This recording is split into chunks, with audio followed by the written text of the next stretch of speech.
وعلى آله وقال الله تعالى في القرآن العزيز أعوذ بالله من الشيطان الرجيم خذ من أموالهم صدقة تطهرهم وتزكيهم بها وصل عليهم إن صلاتك سكن لهم al-ayah sadaqallahul adzim.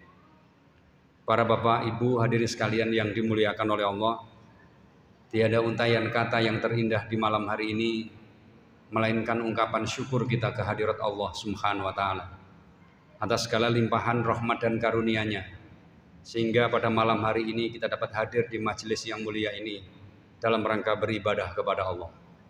Mudah-mudahan seluruh rangkaian ibadah kita, rukuk dan sujud kita benar-benar mendapatkan maunah dan ridho dari Allah Subhanahu wa taala. Amin, Allahumma amin. Bapak Ibu sekalian, sebagai manusia yang beriman kepada Allah, tentunya kita harus bersyukur kepada Allah Subhanahu wa taala. Karena di usia kita sekarang ini kita masih diberikan kenikmatan oleh Allah. Kita dapat melaksanakan ibadah bulan puasa Ramadan dengan baik. Kita sadari Bapak Ibu sekalian bahwa Ramadan yang kita jalani ini hampir sama dengan usia kita. Kalau usia kita 40 tahun berarti sudah pernah berjumpa dengan bulan Ramadan 40 kali. Kalau usia kita 50 tahun atau 60 tahun berarti kita sudah pernah berjumpa dengan Ramadan 50 atau 60 kali. Oleh karena itu kenikmatan yang luar biasa ini bisa jadi di antara saudara kita sudah dipanggil oleh Allah Subhanahu wa taala, sementara kita masih diberikan nikmat oleh Allah berupa nikmat sehat lahir dan batin. Bapak Ibu sekalian, sebagai ungkapan apresiasi syukur nikmat itu, Allah mengingatkan kepada kita di dalam surat Ad-Dzariyat ayat 19, A'udzubillahi minasyaitonirrajim, wa fi amwalihim haqqul lisaili wal mahrum. Wa fi amwalihim, dan di dalam harta mereka, haqqul lisail, ada hak orang-orang yang meminta, sail, orang miskin yang meminta-minta, wal mahrum, dan orang miskin yang tidak meminta-minta, alias menjaga kehormatannya. Bapak Ibu sekalian yang dimuliakan oleh Allah, di dalam kehidupan manusia yang memiliki harta tentunya ada kewajiban yang harus dilaksanakan, yaitu kewajiban yang berupa zakat. Di dalam Islam ada 3 istilah Bapak Ibu sekalian. Ada istilah zakat, ada istilah infak, ada istilah sedekah. Kalau di dalam hal ini dilihat di dalam Undang-Undang 23 tahun 2011 tentang pengelolaan zakat dan peraturan pemerintah nomor 14 tahun 2014 tentang pengelolaan zakat pula, bahwa yang disebut dengan zakat adalah harta yang wajib dikeluarkan oleh orang muslim atau lembaga yang dimiliki oleh orang muslim yang diberikan kepada orang yang berhak menerima sesuai dengan ketentuan syara. Ini pengertian zakat. Kemudian yang kedua, Bapak Ibu sekalian, ada perbedaan antara infak dan sedekah. Memang di samping beda tulisan ya, ada infak, ada sedekah. Ini perbedaan makna Bapak Ibu sekalian. Kalau infak lebih cenderung kepada materi, harta yang dikeluarkan oleh orang muslim untuk kepentingan maslahah, itu namanya infak. Sedangkan sedekah adalah harta atau selain harta, ya. Selain harta. Jadi sedekah itu bisa harta, bisa selain harta. Kalau infak itu hanya harta saja. Sedekah bisa harta, materi atau imateri. Makanya Rasulullah mengingatkan kepada kita, fatabas sama sedekatun. Anda tersenyum itu sedekah. Tapi senyumnya ini harus ada lawan senyum. Jangan senyum sendiri. Senyum sendiri sambil berjalan-jalan bahaya. Harus dibawa ke sumber porong sana, masalah. Senyum sedekah. Termasuk Anda berjalan dari rumah menuju ke Masjid Al-Hidayah ini, kata Nabi, walikulli khotwatin sedekatun. Setiap gerak langkah kaki Anda menuju ke masjid ini sedekatun. Ada nilai sedekahnya. Jadi sedekah lebih banyak kepada imateri, sedangkan infak lebih banyak kepada materi. Senyum sedekah. Makanya kalau ada kotak infak yang jalan di masjid ini, jangan ditulis sedekah, tulis saja infak. Ini pengalaman. Ada orang yang kotaknya ditulis sedekah, ketika lewat di depannya dia senyum aja, senyum, senyum, sedekah namanya, karena tulisannya sedekah. Pernah pengalaman di daerah Warusana dulu pernah, setiap Jumatan itu kotaknya nggak pernah jangkep, ya, titik hasil infaknya. Karena apa? Tulisannya sodako, saya sarankan Mas gantiin kotak jeneng kotak infak. Akhirnya begitu Jumatan berikutnya 3 kali lipat besarnya. Karena tulisannya infak. Kalau tulisannya sodako, senyum pun sodako. Geret dok senyum. Geret dok senyum, sodako. Ini Bapak Ibu sekalian perbedaan antara infak dan sodako. Nah, di dalam teori Islam yang namanya zakat ada 2. Ada yang disebut dengan zakat fitri, ada yang disebut dengan zakat mal, Bapak Ibu sekalian. Kalau zakat fitri kapan-kapan kita jelaskan. Yang kedua adalah zakat mal. Zakat mal di sini adalah zakat harta, ya, zakat harta. Ada 7 kelompok bagian zakat mal itu, Bapak Ibu sekalian. Yang pertama adalah emas dan perak. Allah mengingatkan kepada kita, a'udzubillahi minasyaitonirrajim, walladzina yaknizuna adz-dzahaba wal fiddata wala yunfikunaha fi sabilillah fabashshirhum bi'adzabin alim. Al-ayat. Walladzina yaknizuna adz-dzahaba wal fiddah, dan orang-orang yang menyimpan emas dan perak, ya. Jadi emas yang wajib dizakati, perak yang wajib dizakati adalah emas dan perak yang disimpan. Sementara emas dan perak yang dipakai tidak ada zakatnya, gitu loh. Seberapapun perhiasan yang dipakai, 1 kilo paribasane dikapek kabeh. Kene gelang ya, ono kalung sampai ke bawah binggel. Ya, ini semuanya dipakai. Meskipun jumlahnya 1 kilo tidak ada zakatnya. Karena yang dizakati adalah yaknizun, yang disimpan, Bapak Ibu sekalian. Jadi ini zakat emas dan perak. Berapa? Zakat emas dan perak itu, emas dan perak minimal 85 gram emas. Lebih dari setahun wajib dizakati. Termasuk harta kita, tabungan kita yang lebih dari 85 gram emas, ya. Kalau harganya emas 750 misalnya 1 gram, berarti kurang lebih sekitar 63 juta. Duit tabungan di atas 63 juta per tahun, kelewat haul setahun wajib dizakati 2,5%. Ini bagian dari harta yang wajib dizakati. Bagian dari harta zakat mal, emas dan perak. Atau harta yang disimpan di situ berupa uang maupun emas dan perak. Karena Rasulullah SAW dulu emas dan perak sebagai alat transaksi jual beli. Ini Bapak Ibu sekalian, ada pertanyaan, bagaimana kalau ada orang yang punya perhiasan 1 kilo kabene, emas, gelang, kalung, binggel, tindik dan lain sebagainya, sing dipakai sebagian secara bergantian. Nah, maka cara bayar zakatnya adalah kalau yang dipakai secara bergantian itu jumlah beratnya 0,5 kilo secara bergantian, maka yang dizakatinya adalah 0,5 kilonya. 0,5 kilo kali 2,5% dari jumlah emas yang ia miliki. Emas di sini adalah emas simpanan. Emas simpanan ya emas-emas itu loh Bu, duduk Mas Joko, Mas Tres ini bukan ya, simpanan bukan ya, emas-emas itu loh ya. Ya, Mas Pri duduk ya. Mas Pri gak usah disimpan, jarno ya kakirane nyengkre ya. Nah, ini yang pertama, Bapak Ibu sekalian, yang kedua Allah. Ya, jadi emas minim 85 gram emas, sedangkan perak 595 gram perak. Kenapa kok lebih banyak? Karena perak lebih murah. Ayo dari sekarang ini dimulai ya. Ono tas sing duwe emas disimpen gak digawe lebih dari 85 gram emas. Ayo ndang dizakati 2,5%. Adakah yang punya perak di atas 595 gram perak? Ayo dizakati 2,5%. Kalau sudah lewat dari setahun. Termasuk tabungan. Adakah yang mereka punya tabungan di atas 63 juta lebih dari setahun? Ayo ndang dijokok 2,5% dizakati melalui Masjid Al-Hidayah ini. Monggo Bapak Ibu sekalian. Yang pertama. Yang kedua, Bapak Ibu sekalian yang dimuliakan oleh Allah, zakatnya pertanian. Berapa zakatnya pertanian? Zakat pertanian minimal adalah orang yang petani, ya, minimal punya hasil dari pertanian itu 5 wasak. 5 wasak gampangane ono 750 kg gabah. Nek panen sekali panen lebih dari 750 gram kilogram gabah, maka wajib mengeluarkan zakatnya. Ada 2 jenis zakat.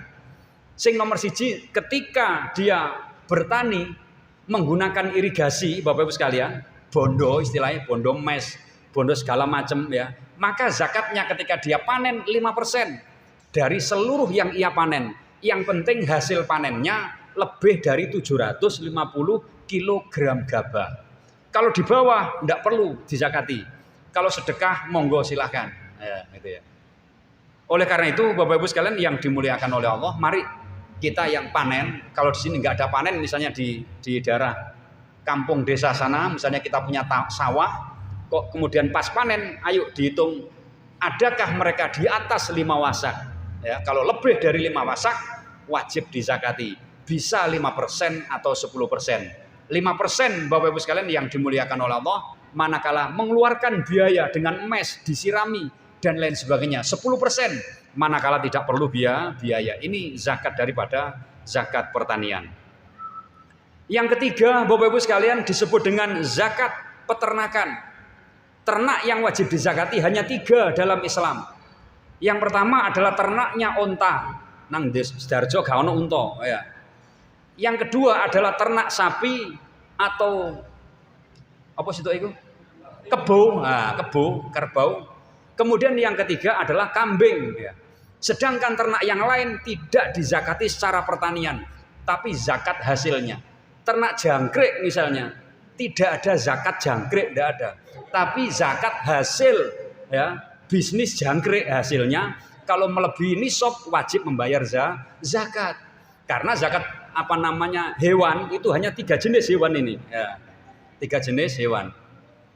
Bapak Ibu sekalian yang dimuliakan oleh Allah, karena onta jarang ada, onta itu minimal 5 ekor onta, zakatnya 1 ekor kambing dan seterusnya, kelipatan 5. Kemudian yang kedua, zakatnya sapi atau kerbau Bapak Ibu sekalian. Ini barangkali yang punya sapi ya, di desa atau mungkin di Tanggulangin ini. Sapi atau kerbau itu hitungannya 2 jenis. Bisa dihitung kelipatan 30, bisa dihitung kelipatan 40 ya.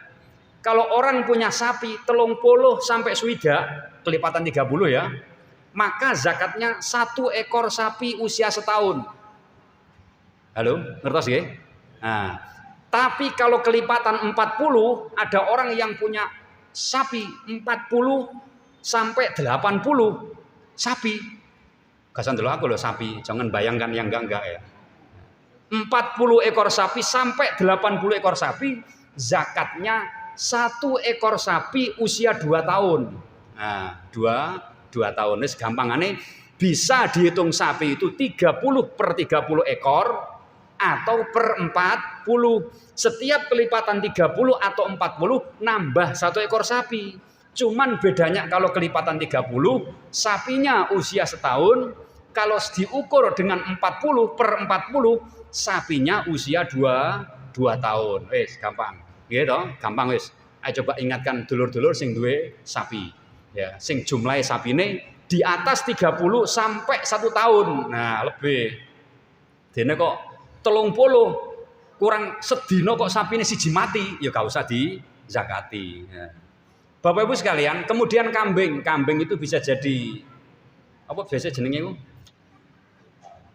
Gibas atau sondesip atau apalah bentuknya ya. Ya kalau di televisi sondesip yang warna putih itu atau gibas, kacangan. Apa bedanya gibas kacangan? Podo ya. Terus pokoknya kuning sampai coklat sampai putih itu Bu, nggih. Itu namanya kambing. Kambing zakatnya minimal 40 sampai 120. Orang yang punya kambing 40 sampai 120 zakatnya 1 ekor kambing. 1 ekor kambing. 120 sampai 200 2 ekor kambing. 300 ke atas setiap kelipatan 100 zakatnya nambah 1 ekor kambing. Jarang loh ceramah ini jarang. Gak wani soalnya ceramah ini kuatir keliru ya. Nah, karena saya di pimpinan daerah Muhammadiyah nangani bidang zakat, ya paham. Nanti setelah ini kalau mau tanya silahkan ya. Jadi itu Bapak Ibu sekalian zakatnya ternak. Sedangkan ternak yang lain tidak ada zakat peternakan. Tapi zakat hasil bisnis ternak tadi. Ternak kucing misalnya, anggora gitu ya, api-api gitu ya. Nah, itu enggak ada zakatnya, tapi hasilnya ya. Karena kucing enggak boleh ya dijual ya. Apa hasilnya kucing ya? Terus kalau dijual kucing ya, liane kucing lah, terwelu misalnya, kelinci ya, itu boleh ya itu.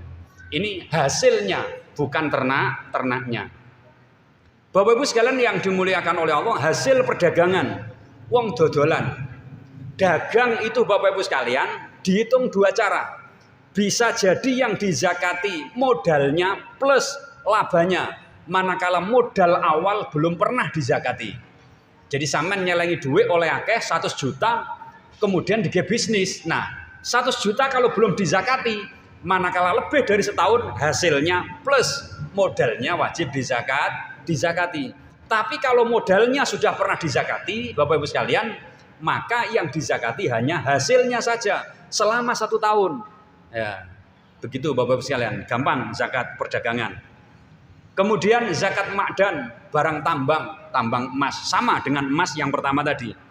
Kemudian yang ke-6 Bapak Ibu sekalian, zakat rikas. Zakat rikas itu zakat temuan. Nah ini, nemu barang ya, emas. Misalnya kita gali rumah, pondasi ya, celok, duh tiba no kuning. Ya. Tapi gak kentir loh ya, kuning ini sore kemang, ada kentir ya, gila nih ya. Emas, Bapak Ibu sekalian, wah ini emas temenan. Nah Bapak Ibu sekalian, cara menemukan harta ada 2, bisa jadi dengan usaha, bisa jadi dengan tidak usaha. Kalau dengan mengeluarkan biaya dengan usaha, Bapak Ibu sekalian, maka zakatnya cukup 2,5%. Tapi kalau nggak ada usaha, zakatnya 20%. Seperti orang yang nemu harta karun tadi ketika mondasi rumah, gak disongko, gak dinyono, ternyata nemu. Maka zakatnya 20% dari jumlah emas yang ditemu. Contoh misalnya Bapak Ibu sekalian, ya, gak ono udan, gak ono glodok, sampai dapat SMS, terima kasih Anda mendapatkan hadiah 1 unit Innovaribon misalnya. Dicek temen, ya, ojo sampai gak dicek, ojo dijakati sih, tapi cek kan dicek bener apa gak. Soalnya kula nggih nate dibujuki kula niki ya. Di SMS tak parani nang Polda kono tanda tangane Kapolda. Tak takono nang kono ternyata boak waktu itu ya. Tiwas bunga, ya. Kalau SMS ini bener, gak lapo-lapo, gak ono udan, gak ono glodok, kok moro-moro oleh hadiah, namanya rezeki anak soleh Pak nggih. Ya. Maka orang ini wajib mengeluarkan 20% dari jumlah harga daripada Innovaribon tadi. Nek Innovaribon 400 karetno kalikan 20%. Ini zakat rikas yang tidak disangka-sangka. Tapi kalau panjenengan misalnya ikut undian di hypermart misalnya, beli ini, beli itu, ya, dengan kupon yang banyak ngumpolo KTP bondo akeh, ketika diundi saman dapat Innova, maka zakat saman cuman 2,5%. Nah ini Bapak Ibu sekalian, ada bedanya harta rikas itu. Kemudian yang terakhir Bapak Ibu sekalian adalah zakat profesi dan saham obligasi. Zakat profesi adalah zakat yang ditunaikan kepada orang yang bekerja sesuai dengan keahliannya, profesinya. Seorang guru, seorang dokter, ya, seorang apa istilahnya insinyur, ya, pekerja perusahaan, pabrik dan lain sebagainya. Ini profesi. Berapa yang harus dibayar zakat profesi itu adalah seseorang yang punya penghasilan di atas nisab. Berapa nisabnya? Sama dengan emas, 85 gram emas. Atau setara dengan kalau harganya emas sak gramnya itu 50, setara dengan harga emas kurang lebih sekitar 63 juta per tahun. Jadi kalau ada orang punya penghasilan 63 juta per tahun di atasnya, atau dibagi 12, setahun kan 12 bulan ya Bu ya. Berarti kurang lebih sekitar 5.200.000. Kalau dalam 1 bulan ada orang yang bekerja sebagai profesi minimal penghasilannya 5.200.000, maka dia wajib bayar zakat Bapak Ibu sekalian. Berapa zakatnya? 2,5% dari harta yang ia terima. Jadi gitu Bapak Ibu sekalian, memang ada ikhtilaf ya terkait zakat profesi. Kenapa? Karena zaman Rasulullah belum ada zakat profesi. Karena apa? Zaman Rasulullah belum ada. Karena profesi pada zaman Nabi itu tidak menguntungkan secara ekonomi. Zaman Rasulullah sebagai presiden gak ono bayarane. Abu Bakar, Umar, Utsman jadi menteri gak ono bayaran. Dulu banyak orang jadi tabib, jadi dokter, gak ono bayarannya Bapak Ibu sekalian. Setelah sakit diobati, sembuh, jazakallah, wis terima kasih, begitu saja. Coba sekarang dokter, wah luar biasa penghasilannya Bapak Ibu sekalian. Contoh panjenengan nek pengen perso di tetangga saya di Dokare sana, iku ono dokter sing laris. Soalnya apa? Dokternya ayu, Bapak Ibu sekalian, cantik orangnya. Nah, jadi saking ayu nih, wong durung diobati wis waras gitu. Saya itu pernah, sirah saya pusing, kepalaku pusing. Cek tak coba nang dokter Desember, namanya dokter Desember. Sakit apa Pak? Sik takon itu langsung waras, cenut-cenut mau hilang ya. Nah orang ini Bapak Ibu dalam satu hari bisa 50 antrian. Nek gele-elean 50.000 kakean Pak 50.000 kan ketok ya. Dalam satu hari kali satu bulan itu pasti di atas 5 juta. Nah Bapak Ibu sekalian profesi seperti ini wajib ditunaikan zakatnya. Berapa? 2,5% dari apa yang dia terima minimal 1 bulan. Boleh ditakjil 1 bulan, boleh dibayar 1 tahun sekali. Bapak Ibu sekalian yang dimuliakan oleh Allah, saya kira masih banyak materi yang perlu kita sampaikan. Karena berbicara zakat ini kalau kuliah 3 SKS Bapak Ibu sekalian. 16 kali pertemuan kali 3 jam. Saya kalau ngajar itu 3 jam, sak jam itu ya. Kali 16. Ya kapan-kapan bisa ketemu lagi ya, tidak cukup hanya waktu 10 atau 15 menit. Tapi intinya itu, mudah-mudahan Ramadan ini bisa menghantarkan kita sebagai orang yang ahli zakat. Mudah-mudahan Ramadan ini bisa menjadikan sebuah pendidikan tarbiyah bagi kita agar kita rajin dalam meningkatkan ibadah kepada Allah Subhanahu wa taala dengan tulus dan ikhlas, dan mudah-mudahan kita diberikan kesehatan oleh Allah, mampu menjalani ibadah Ramadan hingga paripurna, dan diberikan kesempatan untuk melaksanakan ibadah Ramadan di tahun-tahun yang akan datang. Amin ya rabbal alamin.